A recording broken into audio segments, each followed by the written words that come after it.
शुरू से cyber crime के अगेंस्ट जो भी एक्शंस रहे हैं उनको लेकर बहुत ही ज़ोर रहा है। तो उसी के चलते हुए कल पंचकुला पुलिस ने जो कि हमारी 5 से 6 टीम्स, जो कि एक टीम हमारी SHO साइबर लीड कर रहे थे, एक टीम इंचार्ज क्राइम 26 और तीसरी टीम इंचार्ज डिटेक्टिव हमारे SHO साइबर, SHO विमेन और स्टेट साइबर से लेके हमारे ASI अंकुश और साइबर एक्सपर्ट श्रीमती मनीषा और साथ में ही हमारे SHO चंडी मंदिर श्री रामपाल जी, इन टीम्स के द्वारा हमारे 3 डिफरेंट लोकेशंस पर सेक्टर 22 के IT पार्क में रेड की गई। तो रेड के दौरान ये पाया गया कि वहाँ पे 3 डिफरेंट लोकेशंस पर फेक कॉल सेंटर्स चल रहे थे। उन फेक कॉल सेंटर्स के थ्रू ये जो भी लोग हमने पकड़े हैं ये साइबर फ्रॉड कर रहे थे, जो कि नागरिक जो बाहर देशों में बैठे। मनप्रीत जी, बात करें ये तीनों कंपनियां अलग अलग हैं या एक ही नाम से चल रही है? नहीं, ये तीनों कंपनियां अलग अलग हैं जी। जो पहला कॉल सेंटर है ये सर्टिस IT सर्विसेज कंपनी के नाम से था और दूसरा iSpace टेक्नोलॉजी प्राइवेट लिमिटेड और एक जो तीसरा कॉल सेंटर था वो एक डिफरेंट। टोटल कितने लोगों की इसमें गिरफ्तारी हुई है? देखिए, अभी गिरफ्तारी तो हम कर रहे हैं। इसमें जो मेन हमारे मुख्य आरोपी हैं वो जो है वो आपको बता दिया जाएगा, बट इसमें जो टोटल इन्वॉल्वमेंट अभी आया है वो 85 इंडिविजुअल्स का है। तो कौन सी कंट्री के लोगों को टारगेट करते थे और क्या रहता था इनका तरीका जो फ्रॉड करने का था? जो ये तीनों कॉल्स भी तीनों का डिफरेंट था, ये तीनों आपस में लिंक नहीं थे और ज़्यादातर अभी जो प्रिलिमिनरी इन्वेस्टिगेशन में सामने आया है US के सिटीजन्स के साथ फ्रॉड सामने आया है। बाकी और कंट्रीज़ के साथ हमारी इन्वेस्टिगेशन जारी है, वो हम पता करेंगे। अगर मॉडस ऑपरेंडी की बात करें तो जैसे कि जो कॉल सेंटर 1 हमारा जहाँ पे हमने रेड करी है, जो सर्टिस IT सर्विसेज के नाम से है, वहाँ पे ये कस्टमर सपोर्ट बनकर एक इनकी टीम बैठती है और वहाँ पे बाहर बैठे नागरिकों को ये जो उनकी OTT सर्विसेज है जैसे कि नेटफ्लिक्स और जो OTT सर्विसेज है या बैंक सर्विसेज है, उनके रिगार्डिंग उनको ये बहला फुसलाकर उनको ये बताते हैं कि जी आपकी ये सर्विस डिसेबल कर दी गई है, तो अगर आपको ये सर्विस अपनी दोबारा से चालू करवानी है तो आप फलाने लिंक पर क्लिक करें या ये जो भी हमारी आपको सर्विस रिन्यू करवाने के लिए हमारे बैंक जो मुलाजिम है उससे बात करें। सर, ये लोग विदेश में बैठे लोगों से ठगी करते थे या इंडिया में भी? वो अभी हमारी जांच का विषय है, वो हम अभी सर्च कर रहे हैं कि क्या कोई हमारे इंडियन नेशनल्स भी इसमें इन्वॉल्व है जिनके साथ फ्रॉड हुआ है। अब तक कितनी रिकवरी हो चुकी है? रिकवरी की बात करें तो जी हमारे पास जो सर्टिस IT सर्विसेज जो कि पहला कॉल सेंटर है वहाँ से 85 लैपटॉप्स, 60 मोबाइल फ़ोन्स और 73,176 कैश, और जो थर्ड हमारा कॉल सेंटर है इससे 18 मोबाइल फ़ोन्स, 21 CPU, 1 लैपटॉप और 3,20,000।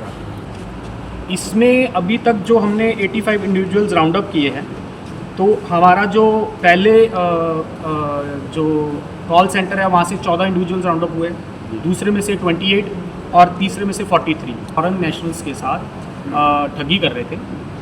कुछ सपोर्ट सिस्टम सर्विसेज के नाम पे, कुछ ये डिश TV कि हम आपकी डिश TV का रिचार्ज करवा देंगे, कुछ उसमें सेक्सटॉर्शन का भी सामने आया है और कुछ वहाँ पे जो ओबामा हेल्थ केयर के नाम से ये इंश्योरेंस कंपनी बन के इंश्योरेंस देने के नाम पे भी उनसे ठगी है। कॉल करने के लिए स्पूफ कॉलिंग ही करते होंगे, उसके अंदर भी इनकी कोई अहम भूमिका नजर आई है, जैसे साइबर फ्रॉड किया जाता है कि पुलिस वाला अधिकारी बन के या कुछ ऐसा भी कुछ है? डिजिटली वो भी अभी इन्वेस्टिगेशन का मैटर है।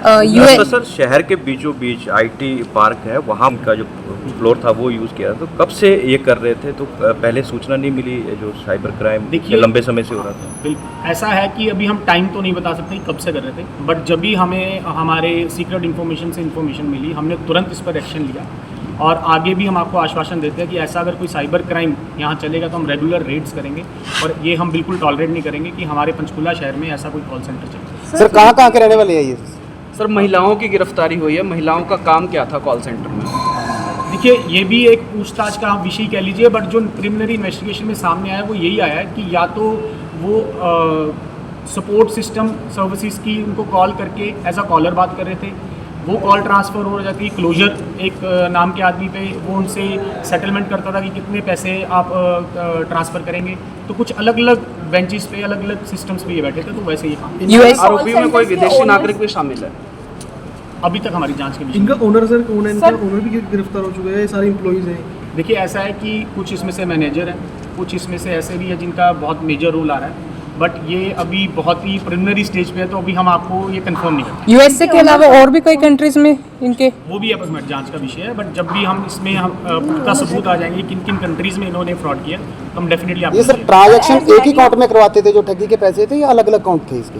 देखिए अभी तो कल ही हमने इसका पर्दाफाश किया है, तो जब भी हम इसमें बैंक डिटेल्स में जाएंगे, इनके सिस्टम्स में हम जो भी हार्डवेयर सॉफ्टवेयर हम चेक करेंगे, तो वो जब भी निकल के आता है हम आपसे शेयर करेंगे। सर, कितने जैसे पढ़े लिखे लोग हैं? ज़्यादा बड़े मतलब लोग पकड़े गए हैं, ज़्यादा लोग पकड़े गए हैं, तो इनमें से सबको पता था कि वो साइबर फ्रॉड ही कर रहे हैं या एज ए एम्प्लॉई काम कर रहे थे? नहीं, डेफिनेटली मैम थोड़ी बहुत नॉलेज तो आई थिंक इनको होगी, बट एक बारी हम इनसे पूछताछ करके वो वेरीफाई करेंगे कि क्या इनकी नॉलेज में ये पूरा था कि ये साइबर फ्रॉड हो रहा है, या ये एक इस बहकावे में थे कि ये किसी आईटी कंपनी में काम कर रहे हैं। तो सर जो फ्रॉड का जो पैसा था वो इंडिया के बैंक्स में हो रहा था या जो विदेशी बैंक? डेफिनेटली ये भी हम आपसे एक बार शेयर करना चाहेंगे। अभी तक जो प्रिलिमिनरी इन्वेस्टिगेशन में आया है वो एक आईटी सेंटर से ये सामने आया है कि ये जैसे कि वहाँ से फ्रॉड करके पैसा गिफ्ट कार्ड में ट्रांसफ़र वहीं पे यूएस में कर लेते थे, तो वहाँ पे भी इनका एक बहुत बड़ा नेक्सस है, जो वहाँ से पैसा यहाँ हवाले के थ्रू भेजता था और यहाँ से ये कैश में हवाले के थ्रू पैसा कलेक्ट करता है। तो कितने पढ़े लिखे लोग हैं ये? मुखिया जो है वो विदेश में अभी बैठे तक हैं। हमने एजुकेशनल बैकग्राउंड सबका वेरीफाई नहीं किया। कोई ओनर सर, मास्टरमाइंड है। हाँ जी, जो कंपनी है उनके ओनर का किसी का पता चला सर? नहीं अभी तक तो हमें इतना पता चला है कि कौन कौन इसमें मेन लीड कर रहा है, और उसकी अभी जो डिटेल्स है वो वेरीफाई करेंगे कि क्या वो ओनर है या वो मैनेजर है या वो एक एम्प्लॉय है। सर ज़्यादातर लोग कहाँ के रहने वाले हैं? कि कोई बाहर भी बैठकर जो बाहर इनको के लीड लोग कर रहा है। ये भी अभी जांच का विषय है। कितना फिगर होएगा इसका, कितने का अमाउंट वगैरह सर? ये तो अब आप खुद देख लीजिए कितने की इसकी अमाउंट होगी, बट लैपटॉप हाँ, बट लैपटॉप्स महंगे हैं, मोबाइल्स जिसमें काफ़ी आईफोन्स हैं। कैश कितना मिला? कैश आपको बताया कि अराउंड 1 से 8,20,000, 1 से कुछ 3,20,000 और 1 से आपका है 73,176। सर कोई और भी स्टेट में इनके ब्रांच है या मतलब जो ये अभी एम्प्लॉय तक हमने कुछ इनसे अभी निकल के सामने नहीं आया, बट डेफिनेटली पूछताछ के दौरान हम सर जो ये- कार्य करने वाले ज़्यादातर कहाँ के रहने वाले लोग हैं? हाँ जी? जो कार्य कर रहे हैं अंदर कहाँ के रहने वाले हैं? जो कुछ ज़्यादातर तो वैसे तो इंडिया की है, कुछ ज़्यादातर नॉर्थ ईस्ट के हैं, कुछ लोकल्स भी हैं,